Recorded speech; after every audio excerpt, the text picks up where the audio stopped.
Silakan dimulai, Pak. Ya. Baik, Assalamualaikum warahmatullahi wabarakatuh. Waalaikumsalam warahmatullahi wabarakatuh. Selamat pagi, Bapak Ibu, peserta in-house training. Bagaimana kabarnya Bapak Ibu? Sehat? Alhamdulillah. Tetap semangat ya Pak Bu ya. Pada kesempatan ini, Alhamdulillah. kita akan melakukan kegiatan in-house training, yang mana kita akan sedikit mendapatkan sharing ilmu, saling berbagi, karena kita adalah pembelajaran dewasa. Jadi pembelajaran itu saling sharing antara Bapak dan Ibu dengan fasilitator. Baik, sebelum kita memulai acara ini, kami mohon kepada Pak Khairul Anwar untuk kesediaannya untuk membacakan doa. Silakan Pak Khairul Anwar.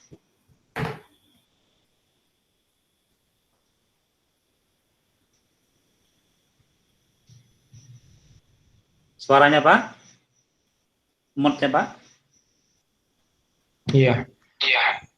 Assalamualaikum warahmatullahi wabarakatuh. Waalaikumsalam warahmatullahi wabarakatuh. Untuk kesempurnaan daripada kegiatan kita ini, marilah sama-sama kita berdoa menurut agama dan kepercayaan kita masing-masing. Berdoa mulai. Selesai. Ya, terima kasih Pak Khairul Anwar. Mudah-mudahan dengan doa tadi kegiatan kita ini diberikan kelancaran oleh Allah Subhanahu Wa Taala, dan kita sebagai peserta diberikan kesehatan oleh Allah Subhanahu Wa Taala. Jadi Bapak Ibu, sebelum kita memulai kegiatan ini, biar kita lebih semangat, kita akan lakukan ice breaking dulu untuk menyegarkan otak kita kembali. Setuju Bapak Ibu? Ya, ice breaking ini kita melakukan tepuk saja. Kalau saya katakan tepuk satu, jadi mohon Bapak Ibu membuka moodnya, biar nanti kedengarannya tepukannya Bapak Ibu pas atau belum. Jadi kalau saya katakan tepuk satu, bilang yes. Kalau tepuk dua, oke. Tepuk tiga, semangat. Yang terakhir, tepuk empat, konsentrasi. Itu tepuk empat yang terakhir. Bisa dengar Bapak Ibu? Iya. Nanti saya acak ya, biar nanti kita lebih fokus. Ya, saya mulai. Tepuk satu. Oke. Saya ulangi, kalau tepuk satu apa? Yes. Yes. Belum fokus lagi Bu Yani. Kalau saya sebut tepuk satu, tepuknya satu Bu. Yes. Kalau tepuk dua, oke. Tepuk tiga, semangat. Tepuk empat kali ya Bu ya. Konsentrasi. Baik, fokus ya Pak Bu ya. Tepuk satu. Yes. Tepuk tiga. Semangat. Semangat. Iya. Tepuk empat. Konsentrasi. Iya, Konsentrasi. Iya, Bapak Ibu sudah konsentrasi semua ya? Iya, baik Bapak Ibu, mudah-mudahan dengan ice breaking ini kita bisa lebih semangat lagi untuk mulai acara kegiatan kita. Baik Bapak Ibu, sebelum kita mulai, ada materi yang akan kita sampaikan sebelumnya. Ditunggu Bapak Ibu. Muncul Bapak Ibu? Ya. Muncul. Ya, baik Bapak Ibu. pada pelatihan ini kita supaya lebih tahu alur kegiatan atau peta kegiatan ini, maka saya akan sedikit membacakan beberapa ketentuan pada hari ini.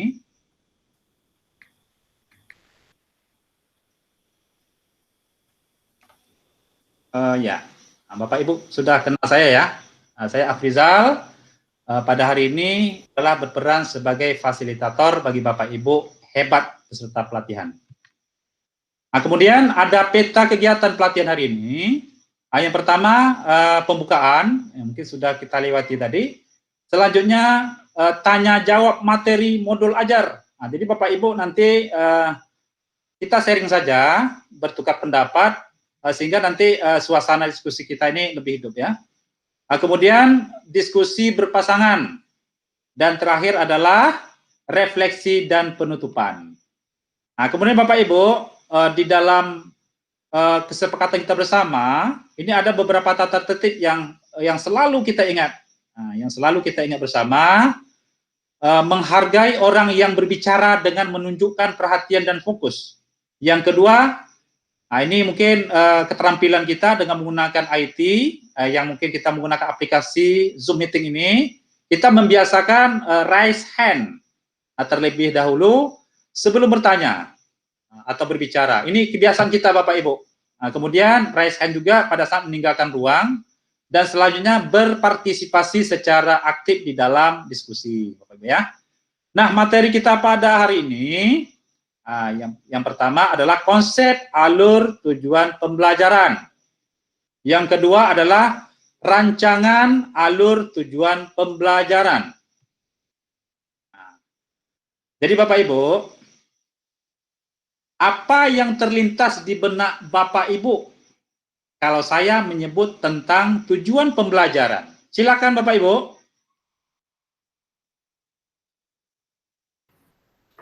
Ya Pak, saya Pak, tujuan pembelajaran itu sesuatu yang akan kita capai di dalam suatu proses pembelajaran. Iya, terima kasih Bu Yeni. Luar biasa jawabannya, sudah benar. Kemudian seberapa penting rumusan tujuan pembelajaran dalam perangkat ajar? Barangkali ada masukan pada Bapak Ibu? Rumusan tujuan pembelajaran itu bagaimana perangkat ajar itu seberapa penting rumusan tujuan pembelajaran itu dalam perangkat ajar? Silakan Bapak Ibu, ini mengeksplorasi ilmu kita biar menggali lagi. Saya Pak. Ya, silakan Bu Yeni. Sangat penting Pak, kalau kita akan membuat perangkat ajar, jadi tujuan pembelajaran itu harus dirumuskan dengan sebaik-baiknya dulu Pak, biar jelas dia sampai ke perangkat ajar yang akan kita buat. Kalau tujuannya belum kita buat, belum kita rancang sedemikian sesuai dengan sesuai dengan capaian, maka perangkat ajar tidak akan bisa kita buat yang baik.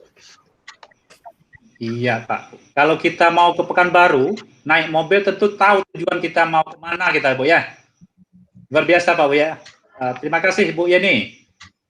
Baik Bapak Ibu, mari kita mengingat konsep alur tujuan pembelajaran. Nah, jadi pada kesempatan ini Bapak Ibu, kita akan berlatih. Yang pertama, berlatih secara mandiri. Yang kedua, menuliskan di kertas HPS. Yang ketiga, waktunya 5 menit. Bagaimana menurut Bapak Ibu mengingat konsep alur tujuan pembelajaran? Silakan.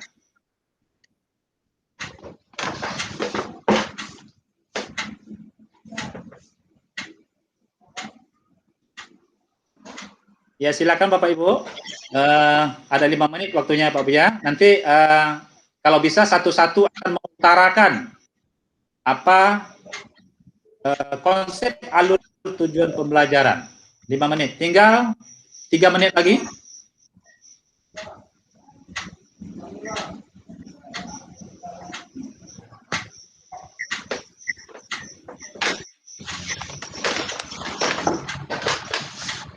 Ya, silakan, waktunya habis. Kami minta dari kelompok 2, nah, ini masing-masing kelompok mengutarakan ya. Kelompok 1 Bu Yeni, kelompok 2 Pak Samsul, kelompok 3 Pak Khairul Anwar. Nah, coba masing-masing kelompok mengutarakan hasil diskusinya. Silakan.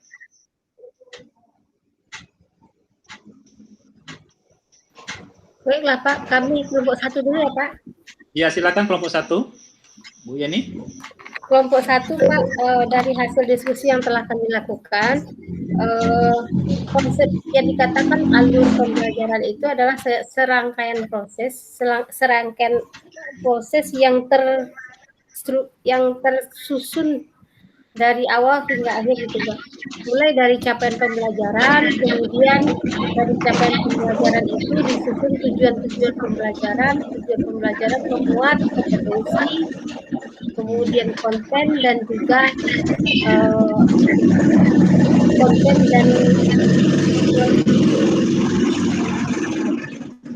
kemudian dari tujuan-tujuan yang telah disusun, maka disusunlah modul ajar yang akan kita sampaikan di dalam proses pembelajaran. Jadi sesuai dengan urutannya, Pak. Iya. Itu dari kami kelompok. Sangat memahami ya kelompok 1. Terima kasih Bu Yani. Kemudian yang kelompok 2, kira-kira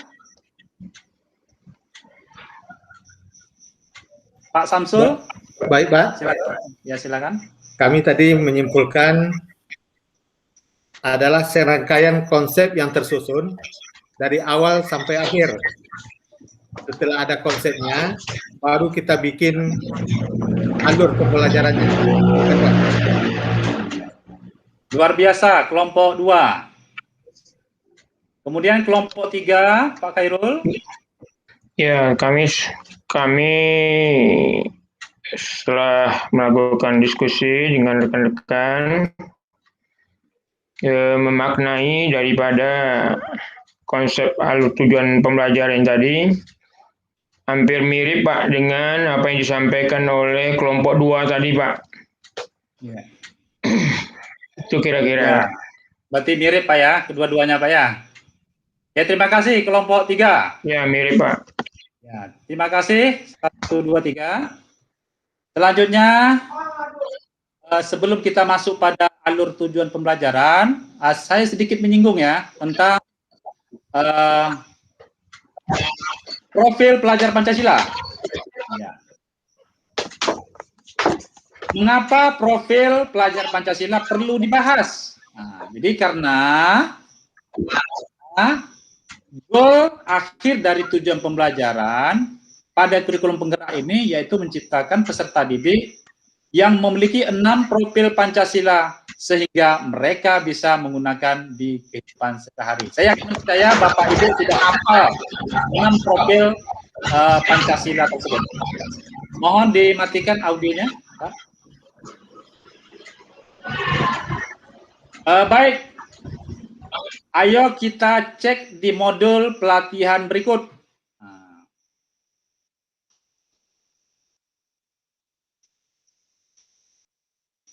Izin bisa dilihat Bapak Ibu? Oke. Bisa. Bisa Pak. Oke, perangkat ajar unit modul. Kita sudah melihat ya perangkat ajarnya. Bapak Ibu pasti sudah memiliki, bahkan ada yang mengkopikan. Luar biasa Bapak Ibu. Agenda belajar kita untuk hari ini, yang pertama adalah alur tujuan pembelajaran.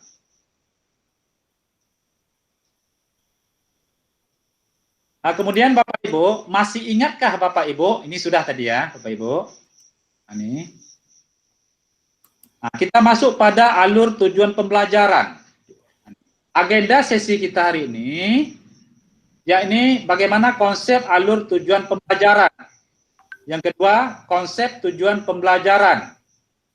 Yang ketiga, prinsip penyusunan alur tujuan pembelajaran. Dan yang keempat adalah prosedur penyusunan alur tujuan pembelajaran. Bapak Ibu ya.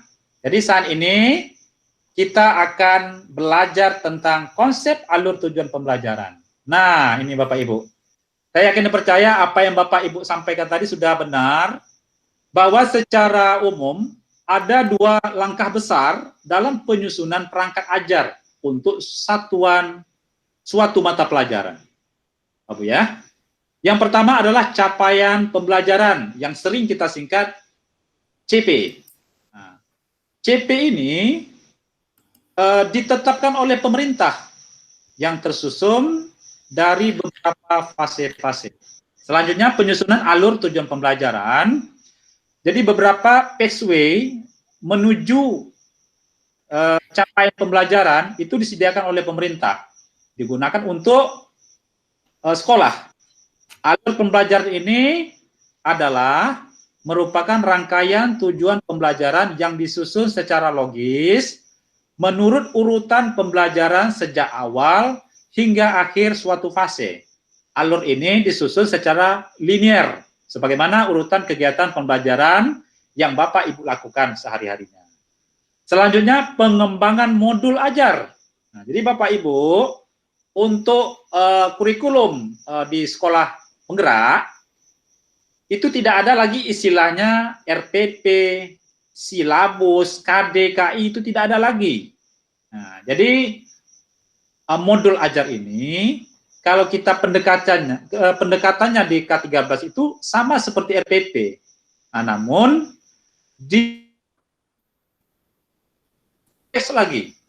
dilengkapi dengan berbagai materi pembelajaran. Lembar aktivitas siswa atau dulu disebutnya LKPD. Ada di situ asesmen untuk mengecek apakah tujuan pembelajaran itu dicapai oleh siswa.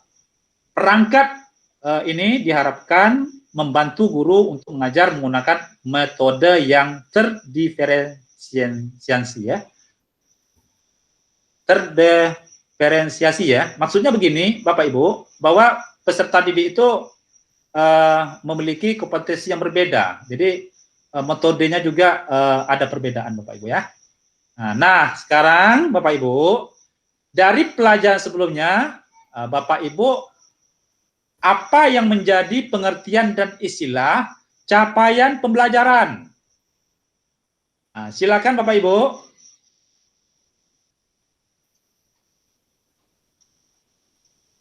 Halo Bapak Ibu.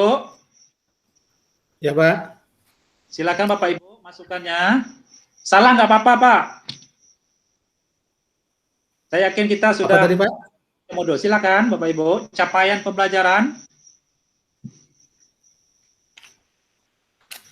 Saya Pak.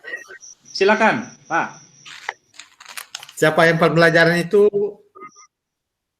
kira-kira garis-garis besar yang ingin dicapai oleh guru dalam mengajarkan materi. Terima kasih Pak.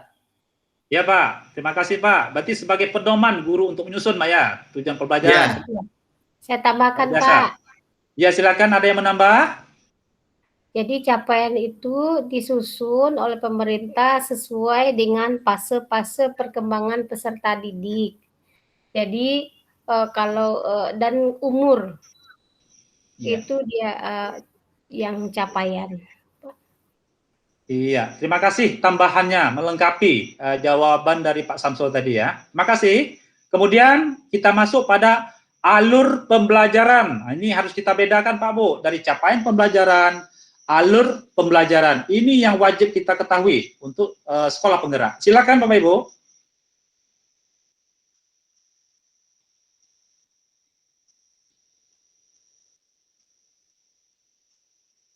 Silakan Bapak Ibu, alur pembelajaran. Siapa? Silakan Bapak Samsul. Alur pembelajaran itu yang saya pahami kira-kira langkah-langkah pembelajaran Pak untuk mencapai yang tadi sudah kita tetapkan, untuk mencapai capaian tadi. Demikian Pak. Ya silakan. Terima kasih Pak ya. Luar biasa. Berarti sudah baca modul ya Pak ya. Ada tambahan? Baik, itu sebagai apanya jawaban dari Pak Samsul. Kemudian tujuan pembelajaran. Nah ini yang apanya? Yang harus disusun oleh guru. Tujuan pembelajaran. Silakan Bapak Ibu. Saya yakin dan percaya tujuan pembelajaran ini sebagai inti yang betul-betul harus konsentrasi kita. Salah tujuan lain arah nanti. Silakan Pak Bu. Ya Pak, Ya silakan Bu Yani. dari capaian pembelajaran yang sudah ditetapkan oleh pemerintah, guru menyusun tujuan-tujuan yang akan Kalau menurut dicapai pendapat dalam pembelajaran. Jadi tujuan pembelajaran itu diterjemahkan dari apa namanya, capaian pembelajaran yang sudah ditetapkan. Terdiri atas kompetensi, konten, dan juga variasi. Variasi. Sehingga, Iya. Luar biasa Ibu ya. Jadi melengkapi jawaban Pak Samsul tadi, luar biasa. Nah, begitulah pembelajaran dewasa ya. Luar biasa. Kita lanjutkan lagi. Nah, ini sebagaimana apa yang disampaikan tadi, bahwa konsep alur tujuan pembelajaran, ini adalah CP ya, capaian pembelajaran. Capaian pembelajaran itu adalah kompetensi yang diharapkan dapat dicapai oleh siswa di akhir fase. Nah, CP terdiri dari 6 fase, mulai dari fase A, B, C, D, E, dan F, atau tahapan yang meliputi seluruh jenjang pendidikan dasar dan menengah, baik SD, SMP, maupun SMA. Nah, fase tersebut adalah fase A itu berada di kelas 1 dan 2. Fase B itu kelas 3 dan 4. Fase C ini kelas 5 dan 6, ini tingkat SD. Kemudian untuk SMP itu hanya ada fase D. Nah, jadi khusus SMP itu harus kita pahami bahwa fase D itu berada di SMP, yakni kelas 7, kelas 8, dan kelas 9. Nah, namun di SMA ya, ini ada 2 fase, yaitu fase E di kelas 10 dan fase F di kelas 11 dan 12. Kemudian bagaimana alur pembelajarannya? Jadi alur pembelajaran ini adalah merupakan rangkaian pembelajaran yang tersusun secara sistematis dan logis di dalam fase secara utuh dan menurut urutan pembelajaran. Nah, ini yang Bapak Bu ya. Nah, kemudian capaian pembelajaran. Nah, capaian pembelajaran ini adalah merupakan alur panduan guru. Nah, ini yang disampaikan oleh Pak Samsul tadi. Panduan guru dan siswa untuk bagaimana mencapai capaian pembelajaran di akhir fase.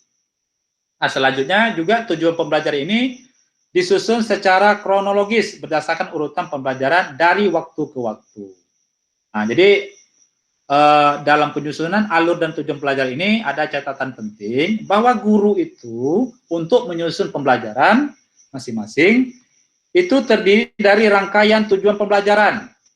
Itu satu. Yang kedua, pemerintah menyediakan beberapa set alur untuk digunakan sebagai contoh pengembangan kurikulum yang siap digunakan satuan pendidikan dan panduan untuk penyusunan perangkat ajar.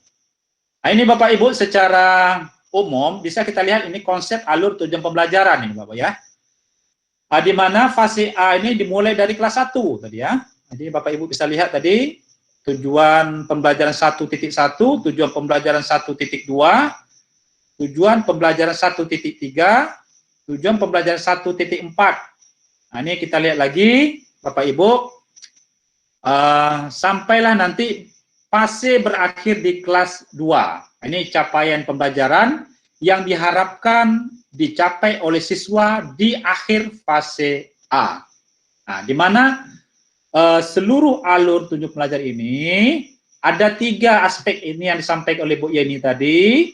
Ada di situ kompetensi, yang kedua ada konten, dan yang ketiga variasi.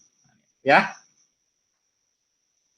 Nah, kemudian ini contoh ya, contoh alur tujuan pembelajaran. Nah, Bapak Ibu sudah memahami bagaimana capaian pembelajaran, tujuan pembelajaran. Di sini kita contohkan bahasa Indonesia di fase C di kelas 5 SD ya. Kita lihat, nih Bapak Ibu. Di fase C, pelajar memiliki kemampuan berbahasa dan berkomunikasi dan bernalar sesuai dengan tujuan dan konteks sosial. Pelajar mampu memahami, mengolah, menginterpretasi informasi dan pesan dari paparan lisan dan tulisan tentang topik yang dikenali dalam teks narasi dan informasi. Ini Bapak Ibu bisa lihat Kemudian dilihat di tujuan pembelajaran. Nah, di sini konteksnya Bapak Ibu, ya. Di tujuan pembelajaran ini, di dalamnya ini Bapak Ibu, ada yang 3 tadi. Apa kira-kira tadi yang di dalam tadi? Di dalam tujuan pembelajaran tadi Bapak Ibu, masih ingat? Ada yang bisa menyebut nggak nih? Tujuan pembelajaran itu di situ ada kompetensi, di mana variasi dan mana kontennya. Silakan Bapak Ibu, biar lebih memahami. Silakan Bapak Ibu.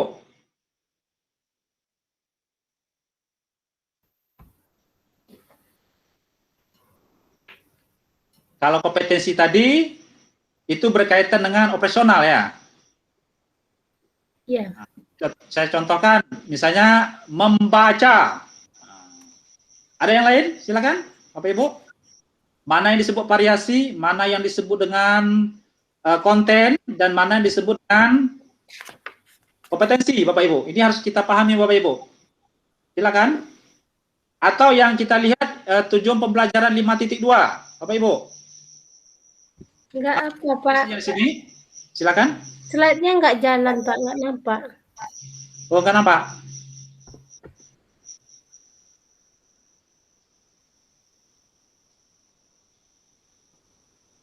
Oh iya.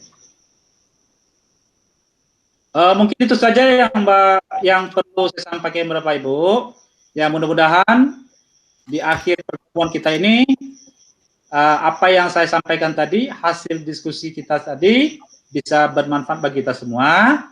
Ya mungkin sebelum kita akhiri, ada baiknya kita berdoa menurut agama dan keyakinan kita masing-masing. Berdoa mulai. Berdoa selesai. Terima kasih Bapak Ibu semuanya. Semangat sekolah penggerak. Semangat bergerak bersama. Ya.